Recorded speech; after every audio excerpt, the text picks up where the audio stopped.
Hey, it's Eric G. Around the House is sponsored by Baldwin Hardware. For 75 years, Baldwin Hardware has been known for its first-class quality and craftsmanship in door and cabinetry hardware. As an alumnus of the Baldwin Hardware Design Council, I can say I have seen the details and quality from design to the finished product. If you're looking for a new style and old-world craftsmanship, I can tell you there is only one Baldwin Hardware. Check out what would look great in your home at baldwinhardware.com.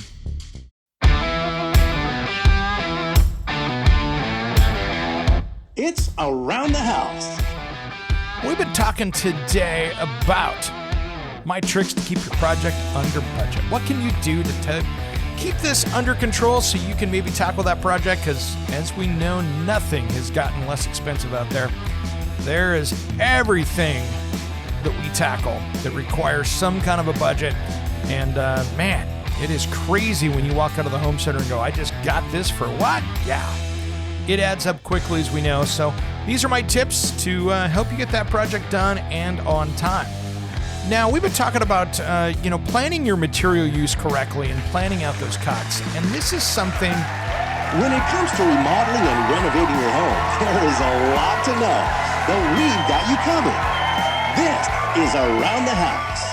Welcome to the Around the House show. This is where we help you get the most out of your home through information and education. Thanks for joining us today.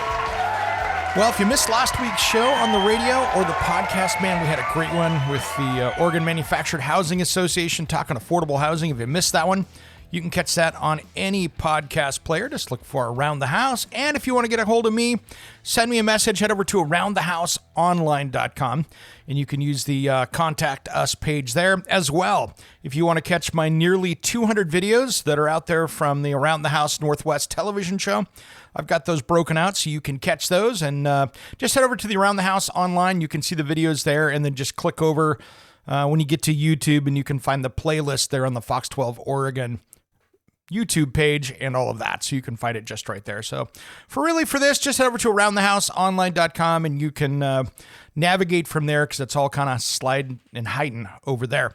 Well, today I wanted to talk about my tricks to keep your project under budget.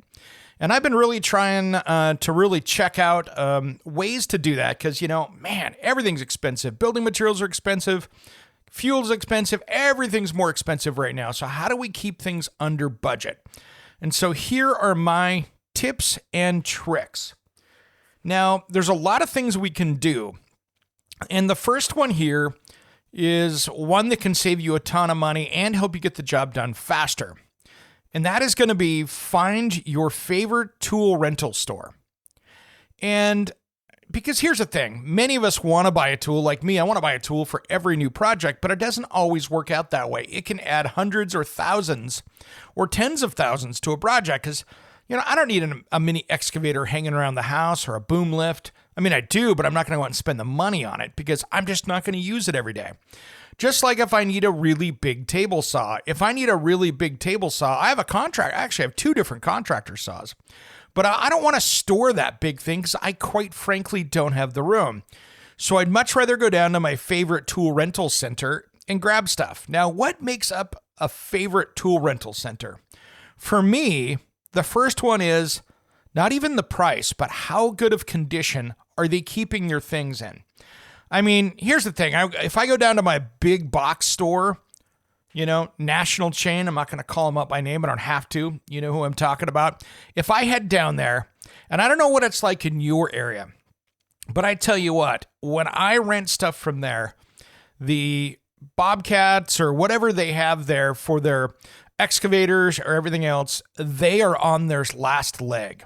The tracks are worn. The tires are bald. The tools have been used hard. I mean, I went and rented a post hole digger there, and they finally gave my money back because it just kept breaking before I could even use it, and I went someplace else. So if you're fighting old hammered equipment, maybe it's time to find a local tool rental center. For me, I have a place that many people don't know about in my market, and it's a small hardware store chain that's in my Portland area, and it's really cool, Park Rose Hardware.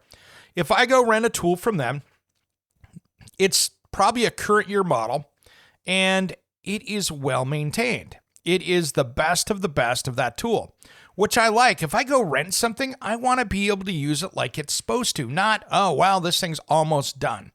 They just don't, they maintain them and they don't run them hard. So that's what I'm looking for in a tool rental, because most people rent them and just abuse the snot out of them. Guess what? They go back and the tool rental company has to put that thing back together and keep it maintained. These guys do a great job of that. So when I go down there and I rent a lift, it has 3.5 hours on it. Or if I rent a Bobcat, it's got 25. You know what I mean? That kind of thing. That to me is really important of how well, I mean, it could have 1,000 hours on it. I don't care, but is it maintained? Will it start right up? Do I have to fight it? Do I have to, am I wasting time doing that? So really find a good tool rental center, because that can save you money. You don't have to go buy another tool. Now, if you got the money and you want to buy the tool, knock yourself out. Nothing wrong with a tool collection. But this will save you money when you're trying to do it on a budget. And right now, many of us are on a budget.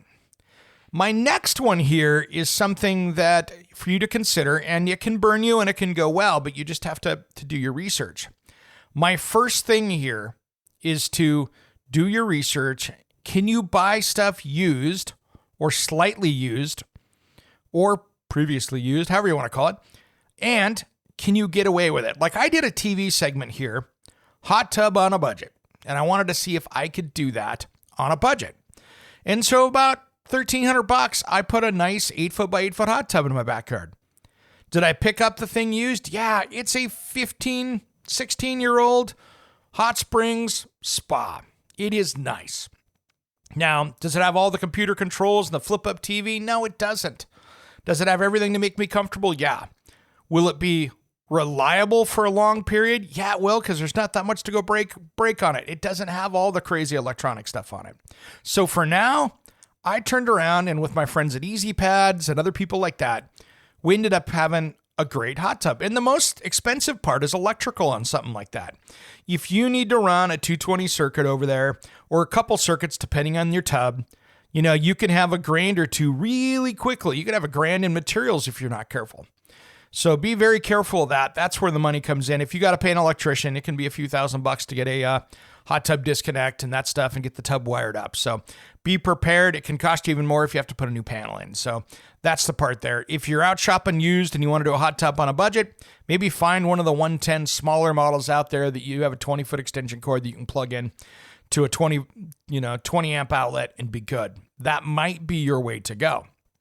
But see, instead of going out and spending $8,000, $10,000, $12,000, $14,000 on a hot tub, and then spend another $5,000 for somebody to come in and hook it up, you can go out and get started with something. And then down the road, if you want to pick out the nicer one, trade that one in, sell it off, do whatever. But that's the way to do it. And one little secret here I wanted to give you. If you're out going to go out and take on this project, this is where you can save a ton of money.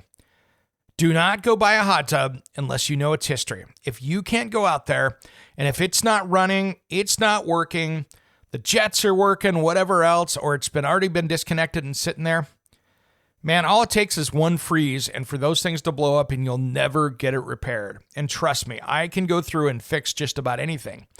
At the same time, I don't want to have to go dig through a bunch of spray foam and keep looking for leaks, get it over, find more breaks, and just chase it down. And there's so many wires and tubes and stuff in there that you're going to snag when you're cutting through the spray foam.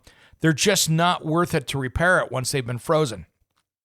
And then the motors typically cost more. I mean, I bought a hot tub for, under $350. Now, that thing, if the motor was bad or if there was something wrong with it, it was going to cost me more than that to replace it. So that is something to consider. What condition it in? Is it working? And what's the issues?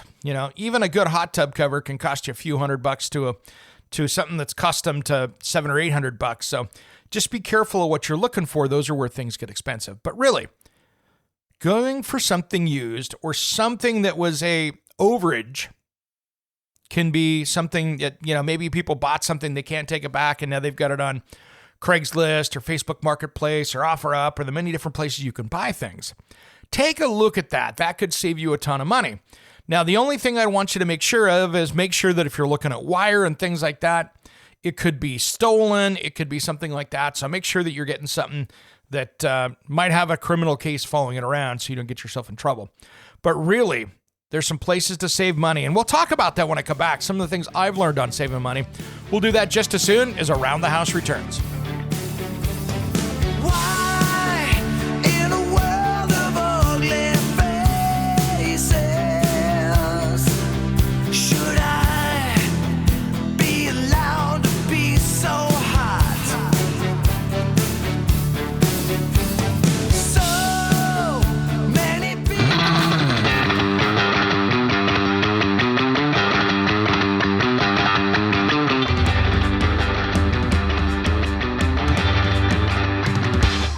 Welcome back to the Around the House show. This is where we help you get the most out of your home through information and education. Thanks for joining us today.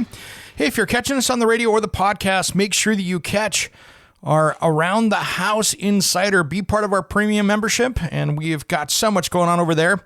Now, we just did drop here a week or two ago an exclusive episode, which is all about me, just kind of my history with Jeff Tracy, the Cowboy Cook, and we went back through. So find out more information about that premium membership. It's only $4, so it's not much.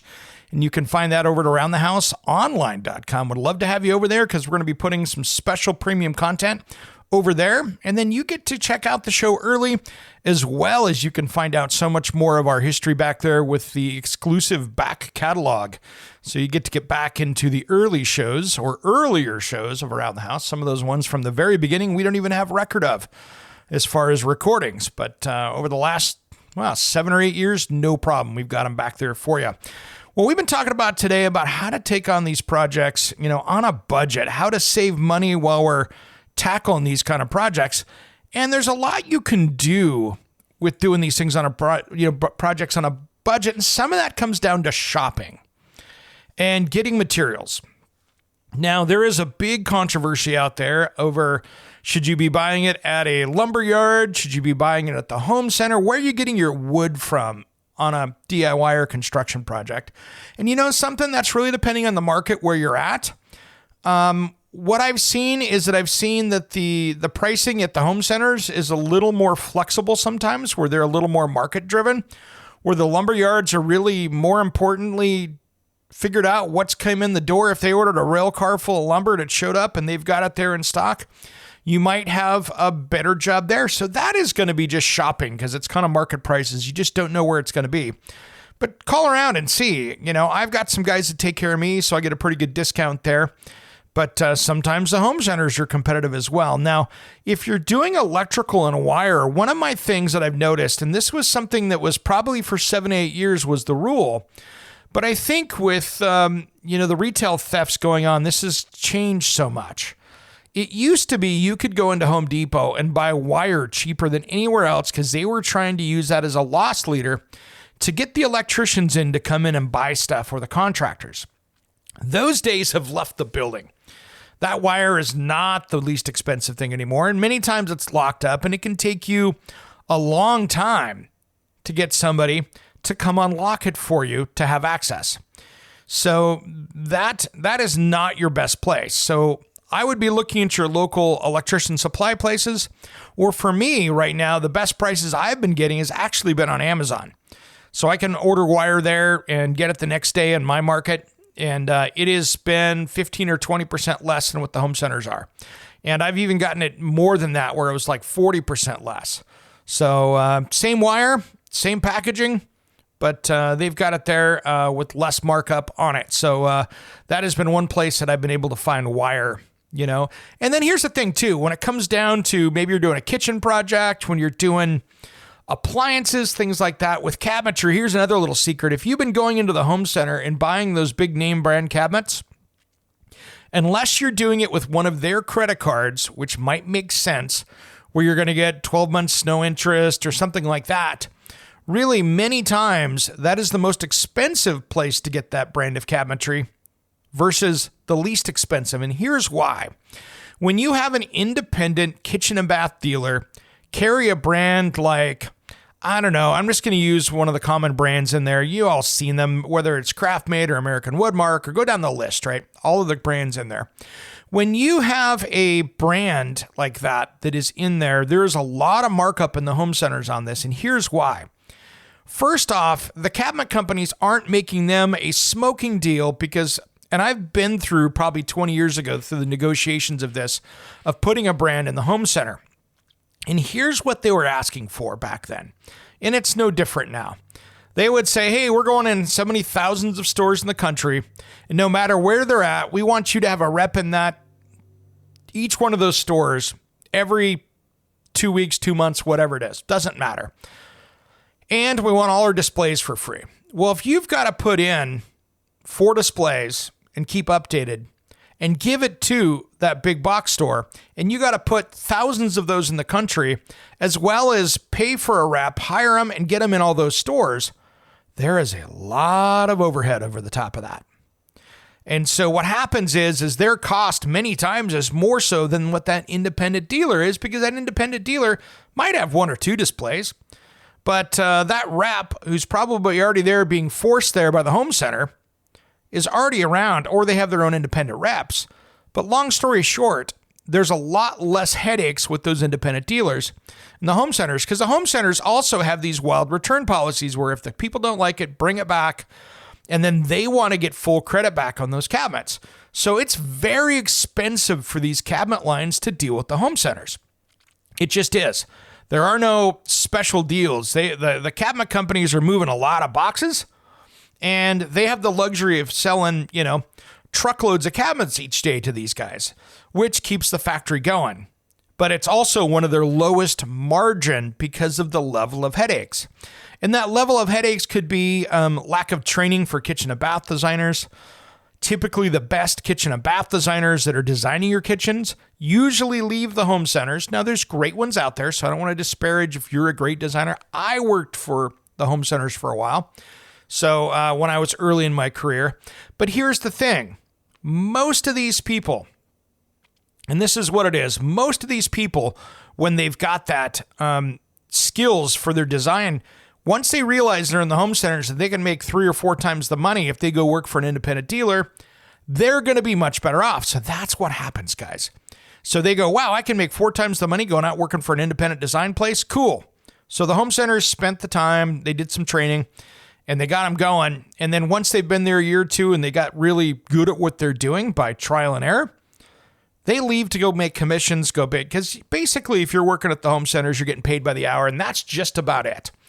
So you clock in, do your thing. If you go sell $1 million worth of cabinets one year, guess what? You don't make a ton of money doing that, where you could have a 6-figure income in many places if you're doing it as a designer. So that's kind of the background on that. So many times you're better for those brands. If you want to have something specific, check with your independent dealer. So one of the best tips I can give you in today's economy is don't assume that where you're going is going to be the best price, because you could be paying a lot more for something that you don't know of. So just take the time, do your research, figure it out, and I think you're going to be better off in the long run. So just do your research on that, and you might be surprised where some of these people are giving you a really good deal that you're not expecting, and it's probably not the place that you thought of. So take your time and do that. Now, the next thing I wanted to talk about is planning your material use correctly.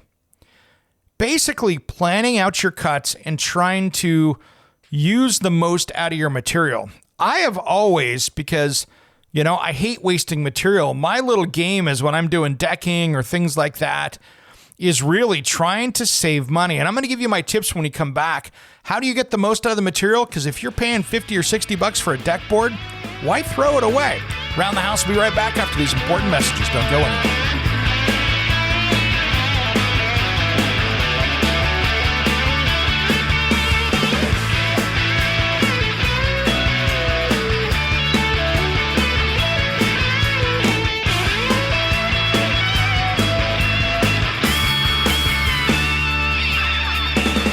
Let's on that fan that keeps on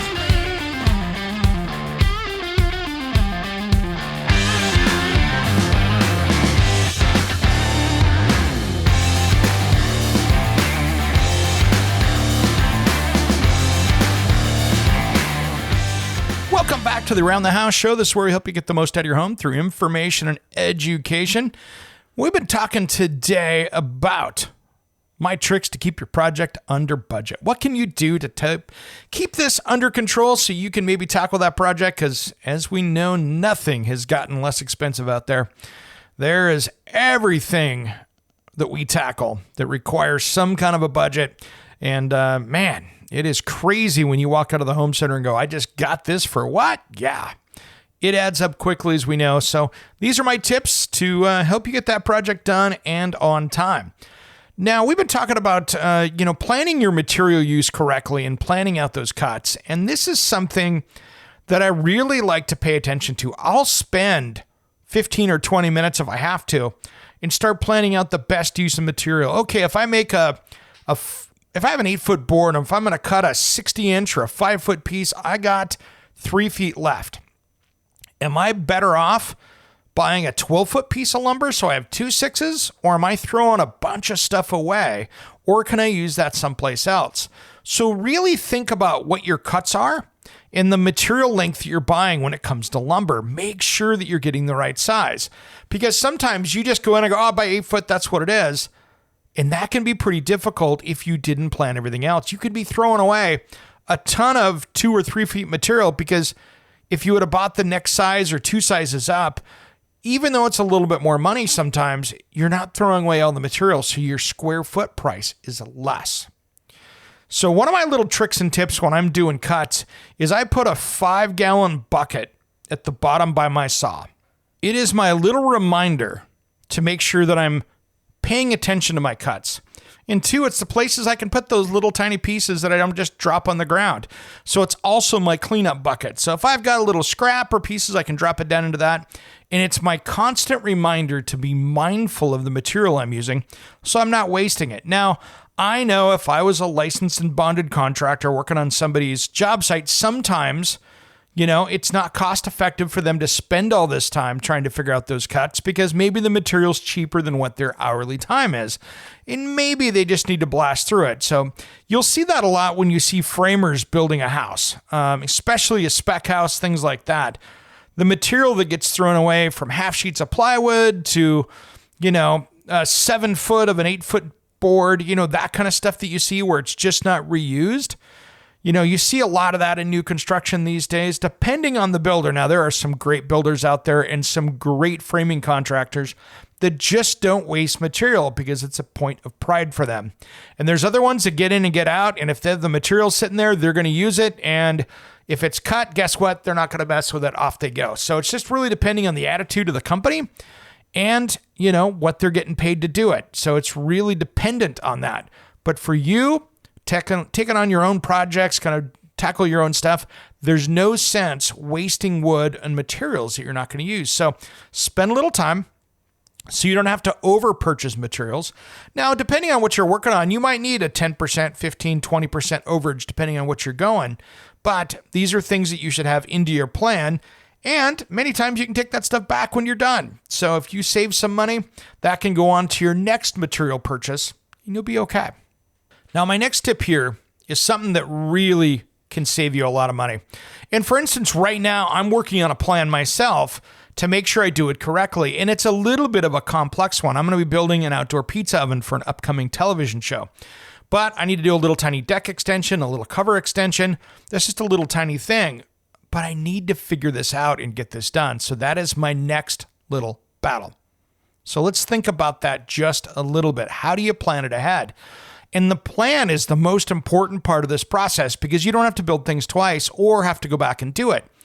So really, I'm starting to plan out now how I'm going to build this, because I need to come out of the ground with concrete.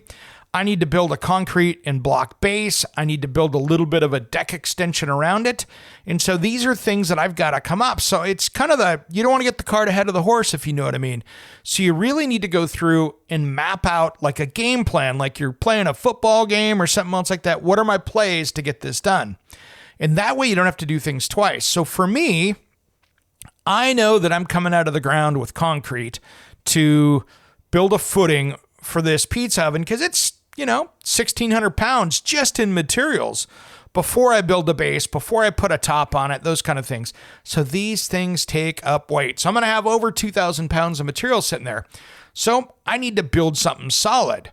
But at the same time, while I'm pouring concrete, I might as well put some footings around it, because while I'm at it, I might as well support the little deck surface that's around it, because it's just going to be stronger. So that forces me to really plan out how I'm going to build this and make it make sense, because as long as we do that, it's going to be okay. So let's think a little bit more about our plan and make sure that we're doing it correctly. So that plan is going to be the key for saving money. So plan it out, make a play-by-play, step-by-step plan so you can save some money while you're doing this. And that plan, if it goes well, is going to save you some money. Because if I have to go back and do something twice on this, it's going to cost me a lot of money. Just buying the decking for this little 5-foot by 10-foot thing at my cost is $800 just for the decking for this stuff. That's expensive. I do not want to waste it, nor do I want to have to do this twice. So these are all things that I want to think about, things that I need to do. And more importantly, these are things that I want to make sure I got this done right so I can enjoy this and not really go, oh man, if I would have only done it this way. So I'm really working on getting things dialed in for that. So something to consider. It's going to be something that has to look really good and, be self-supportive as well. So these are things that I'm working on right now to make sure I've got everything dialed in. I've got some decisions to make. What do I want? Do I want to cover over it? Do I not want to cover over it? So there's a lot of little things that you have to take into account as part of the bigger project. And make sure while you're doing these things that you've got these things dialed in, because there can be so many issues while you're doing this. I want to make sure you got it right. So these are things that are really important to get dialed in. So something to think about. I want to make sure you got this done right and make sure that you planned ahead and that you can fit all the pieces of the project together. What else do you have to do? Is there a next step? Are you going to add more to it? See, this is a mistake that I did on this deck because I didn't plan for this to go in here. I didn't leave room for it. I have a space for it, but I didn't plan for it. So now I'm having to do an addition to make that work to this ground level deck. So something I'm still working on, something that I changed, something that, it's costing me a little bit more money. If I would have thought about doing this earlier, I would have saved probably $1,000 on it. So that's my cost of doing it later. Would have saved me a bunch of money back when I built the deck. So that's another one there. So next one here is an important one that I think we'll talk about here, is slowing down and making sure you don't make mistakes. I can be the king of this. I get going, I'm cruising, I've got my plan, and maybe I messed up my numbers, maybe I mismeasured, maybe I didn't think of the next step enough. But slow down and make sure, measure twice, cut once. You know the rules, guys. I don't have to tell you that because you've done this before. But here's the thing. Slowing down and being more self-aware will help you in making sure that you get this project done right. That's another one of my tips for you, is just slowing down. Make sure you're not getting too crazy with it. And that's going to really help you out to make sure that you're making the right cuts and doing it right. The next one here is an important one. Let's talk about this before we go out to break. And this is making sure that you've got sharp tools. So make sure you've got a decent saw blade. And, you can send them out and get them sharpened if you've got a circular saw, a table saw blade, depending on what you got. If you've got a sharpening service around. I did see in one of the home improvement stores that there's actually a brand that you can walk in and buy a blade. And then when you're done with it or it gets dull, you can send it off, trade it in, and they'll get you another one right there. So that's kind of cool. That's something to consider when you're doing this kind of stuff. So be very careful. These are things that a good sharp blade, whether you're using a utility knife, you're using a saw, these are things that'll keep you from wasting material. There's nothing like making a cut on a piece of plywood and blowing it out and having to go get another sheet. Make sure you get that blade that's nice and sharp. Round the House will be right back. Don't go anywhere.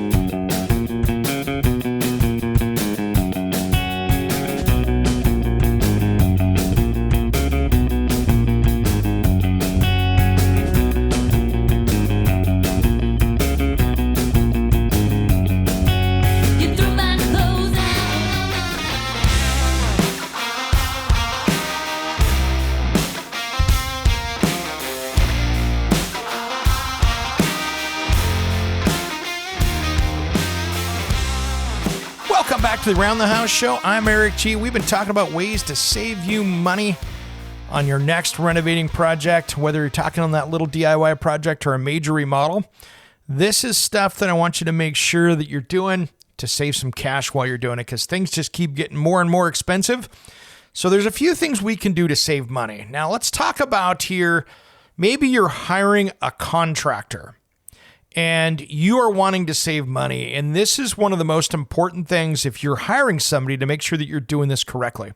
Now hear me out on this. So if you've got a contractor and you're like, hey, I want to do the demo. There are some contractors out there that's going to go, great, I'm going to take $1,000 or $2 off the demo and handle it. There are some contractors that are going to go, okay, most homeowners that I have do the demo are not going to do it right. They're going to over demo. They're going to cause more damage. They're not going to get it how I want it. And I'm going to take off $500. So not every time by you doing part of the work is going to save you money. And really, sometimes that just comes down with you having the honest conversation with the contractor to make sure that it's getting done correctly and that you know what the expectations are. Because that contractor is going to have his team or a subcontractor come in and do the demo the right way. Come in, all the nails will be off the wall if you're stripping it down to the studs. Everything's going to be ready to go and swept up, cleaned up, ready to go, ready to start changing things or doing what needs to be done. Doesn't matter if it's a deck out back or the roof or whatever. That's all part of the process. So you doing demo might not always save you in the long run. So have that legitimate conversation with the contractor and say, okay, what's that going to save me? And what can I do to make it easier to make sure that we are getting the most value out of this question? And say, hey, I want you to do a walk a couple days beforehand, pop by the job site, make sure that we've got everything for you. Make sure that that contractor is 100% capable of your understanding what your skill set is and what you're going to do, and make sure that you have the skills to do it.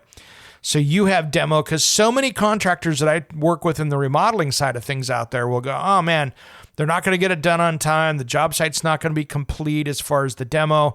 It's going to be half done. It's going to be more of a headache, and I have to fix things that they broke. So many times that doesn't really save you a ton of money. So make sure that there's a great understanding of what that is and that your hard work is going to be accounted for in the savings. So these are things that can really do. Now, I've seen some other lists over the years where I think there are mistakes, where they'll say, hey, make sure and haul your own materials and stuff like that. That can actually be more expensive and more time consuming, because here's one thing I want you to think about, and it's an important thing to think about. What is your time worth? Everybody's time has some value. But many times, that contractor, you're going to go, I'm going to save him time and money. I'm going to go pick it up for him. Maybe they're getting free delivery. Maybe you need to go rent a truck. I tell you what, if I go rent a U-Haul truck, take my time, drive over, pick up materials, come back here, almost always that's more expensive than the delivery fee is to get it. And then the chance of you damaging something, hey, if it's their store delivery service and they're bringing it down here and they damage it, they have to go get another one. So make sure that some of the steps that you're taking are actually going to save you money. And so that's a key right there. That's a key. Now, one of the other things that I want to talk about here as well is hiring people to help you with the project to save you money. Now, hear me out on this one. And you've heard me, if you're a regular listener here to the show, I apologize because you've heard this one before. But many times, hiring that designer to help you make choices saves you money, because they are going to help you with that project to make sure you get the right paint color, make sure that you've got the right countertop or whatever you're doing. Hiring a designer to make sure that that is going well will save you money in the long run almost every single time. Because as soon as you have to repaint something, as soon as you have to put something else and replace it because you don't like it, that's an instant cost, especially if you're paying somebody else to do it. So when in doubt, if you're questioning your own decisions, bring a designer in, even if it's a day, even if you're just having them in for a day to go through and pick out some finishes. That can save you a ton of money. And you're going to have a more confidence in your decisions as well, because you've got a professional helping you pick what's good for your house. Now, you are going to be the ultimate judge of what that is, but really going for it is going to save you some money. So hire that designer, bring them on board, help them with your information, but let them be the professional and have them bring it in here. Now, here's something that I've been testing, and this is something I wanted to bring up as a tip here in this fourth segment of the hour. I wanted to bring this one up because it's been interesting, and this has been really hit and miss. If you're having to buy tools to do the project, I have been going on and on my TV show, been doing a let's test it, where I grab budget products or tools off of Amazon and I test them. And you know something? It has been about a 50-50 thing. Sometimes I go, wow, this worked out amazing. These are a great copy. Most of the time I'll go, it's not the same, but they're pretty decent. Sometimes I go, wow, these are so poorly built that this was a ripoff. And you just got to be careful with some of this stuff. And the more of a knockoff they are, usually the lower quality they are as well. So be very careful when you're buying tools. If you're buying the one knockoff, sometimes they work, sometimes they don't. And if you're buying electronics, I've noticed anything that's electric. I mean, probably the worst one I had was I jumped on Amazon and for $30 I bought a carbon monoxide detector that is a portable handheld one. And no matter what I did, I couldn't set it off. It didn't matter if I had something burning next to it. Heck, I threw it up underneath my Mercedes diesel and it showed 0 parts per million, and it was so close to the exhaust that I couldn't get it to move at all, and I was going to burn my hand if I took it any closer. That's how close I got it in there. There was nothing that would set this thing off. Now, I'm going to test it again. I sent it back because it clearly was defective, and I'm going to see if the new one does it. But I tell you what, so far, it hasn't worked well, and I want to go back and test it. I mean, you can always get a bad one, right? But anyway, be very careful just going on and buying the cheapest tool out there, because here's the one thing I've learned over the years. Having the right tools makes your job easier, and it can save you money on a DIY project. But you got to make sure you have the right tools. So great example, I bought some of the budget blades for my multi-tool on Amazon. Jumped on there, and you know something? They're pretty good. Are they going to last as long as the other brands that you get at your home improvement store? Well, probably not, but I bought 100 of them for the price of one blade. I can throw a few more away in the recycle bin because they're just steel with a coating on the tip. If I go through those for doing wood, yeah, okay, I throw a few extra away and put it in the recycle bin. But you know something? I'm still getting, when I can get 100 for the price of one, I'm still way ahead. So if I'm going to be cutting like anything other than soft metals or wood, then of course I'm going to go use my better blades. But for just cutting a piece of wood or doing some detail work, they do great. So think about where you're saving. Sometimes saving can cost you more money if you don't do this right. Now, again, this is another one of the things that that you have to be careful with. Now, here's a great example, and I've seen this one in a kitchen remodel. This is a great tip here as well. One of the common mistakes is people do a kitchen remodel, they'll pull the dishwasher out, and 3 months later, the dishwasher goes back in after the major remodel because it's a newer dishwasher. The problem is I've had about a 50-50 chance of that dishwasher going back up because all the crud that was inside has now gotten hard, and it jams up the pump, the motor, all those different things. So be very careful when you're trying to reuse things. It can cost you more money in the long run because about 50% of the time, you're either calling a repair person out or you're buying a new dishwasher later. Now, a lot of good contractors are going to warn you about that. But one little tip when you're doing that is to run 4 or 5 loads of empty dishes through there with soap to try to see if you can get that stuff out of there. Run some of the dishwasher cleaners through. See if you can get all the food stuff out of there. That's the hardest part, is the old food stuff that's trapped in it. When you're running it every few days, it doesn't have a chance to bake in there and get really hard, but it does dry out when you store that thing. So be very careful with how that works, because I tell you what, if you're doing a kitchen remodel, you might be better off just getting a brand new dishwasher and garbage disposal when you do the project. It might save you money in the long run. All right, everybody, time to go out to break. When we come back, hour number 2 on the radio. And don't forget to grab the next hour in the podcast. Thanks for tuning in to Around the House.